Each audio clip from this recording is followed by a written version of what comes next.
It doesn't take much for society to descend into chaos. Lebanon is concrete proof of that. Beirut, or BATTALIA, is a city where society has been divided into clans and militias.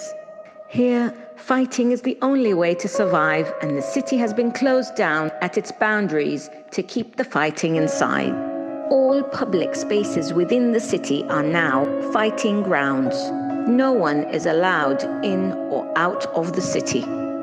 This system is so dependent on corruption that it has devoted an entire monument to its manifestation. Welcome to the power company. The setting is adequate to the context. As the embodiment of corruption, the power company stands proudly, overlooking the city it has ruined.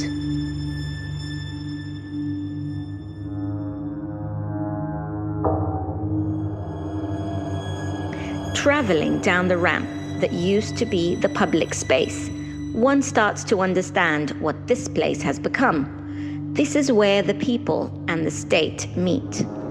Representing the state on one hand are the warlords. Representing the clans on the other hand are the citizens. The warlords have devoted all their powers to the pursuit of their own interests.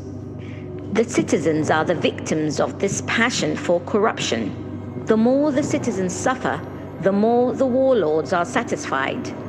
Thus, it is crucial that the state keeps the people from revolting by promising them change and dignity, but never fulfilling their promises. This endless loop of suffering keeps them in power. It benefits them to such an extent that it has crossed the line from selfishness into pure evil, pure sadism for the sole purpose of arousal. The facility is divided into two interconnected zones, the superiority complex and the inferiority complex. This very staircase we are walking down is the gate to the facility, and more importantly, to the inferiority complex. This entrance is a multiplication of the existing staircase in the Z-axis. Herds of people wait here in line to enter. They wait to enter the arena, where they will support their fellow clansmen in their fight. People come to fight thinking it all has a purpose, but in reality, it is all for the pleasure of the warlords. The citizens watch the game and wait for their turn to fight. They fight till the last man standing, which will never happen. Fighters are picked at random. They are pulled down with their chairs and are lowered to the hypogeum situated under the arena.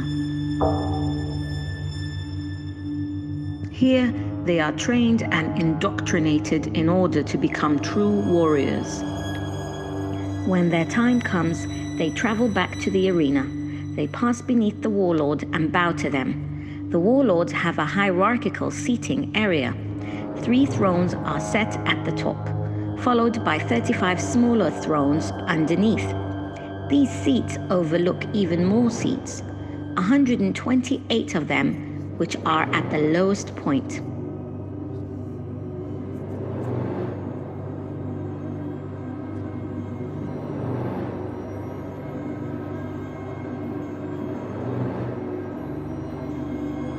The citizens are now ready to fight. One can either win and keep fighting random members of the crowd, or perish on duty. This completes the endless loop of suffering. In case of death, the corpse can be disposed in 2 ways. They are either sent to the crematorium and incinerated.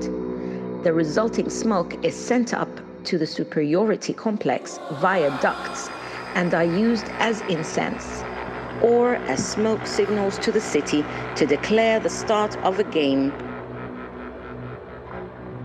However, if they were good enough fighters, with many fights under their belt, their corpses are dignified and immortalized, but in a slightly unconventional manner.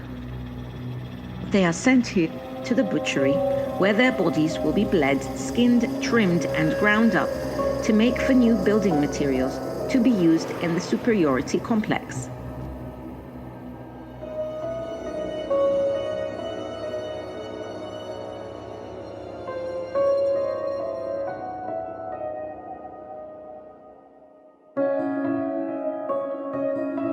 This entire process is directly visible to onlookers coming from the arena.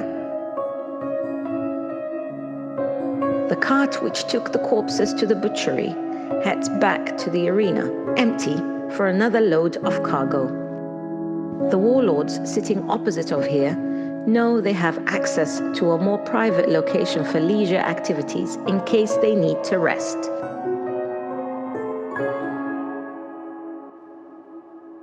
The basilica is the warlords' pleasure center. They can retreat to this block for a more private experience. This area is accessible via 2 staircases for 2 types of users. The northern staircase is accessible only to citizens who are forced into hard labor for the purpose of using the building materials in order to continue building the basilica. The southern staircase is only accessible to the warlords to travel up to the basilica and enjoy all sorts of wicked experiences and rituals. Traveling up the void, one can listen to the screams coming from the arena and smell the smoke leaving the crematorium. From either side of the void are walkways which take the warlords to a number of private rooms. These are pleasure rooms where politicians can lay down, enjoy a pleasant view of places of massacres all over Beirut, listen to the screams from the arena, and smell the air coming from the crematorium, thus pleasuring 4 of their senses. There are 3 types of rooms: the private rooms accommodating 1 user, the double rooms accommodating 1 user and a guest, the crowd rooms accommodating 3 warlords or more. Each room is fitted with a magnifying glass in order to get a closer look at the many places of tragedy in Beirut. Sound reflectors dangle from the ceilings, amplifying the sounds coming from the arena.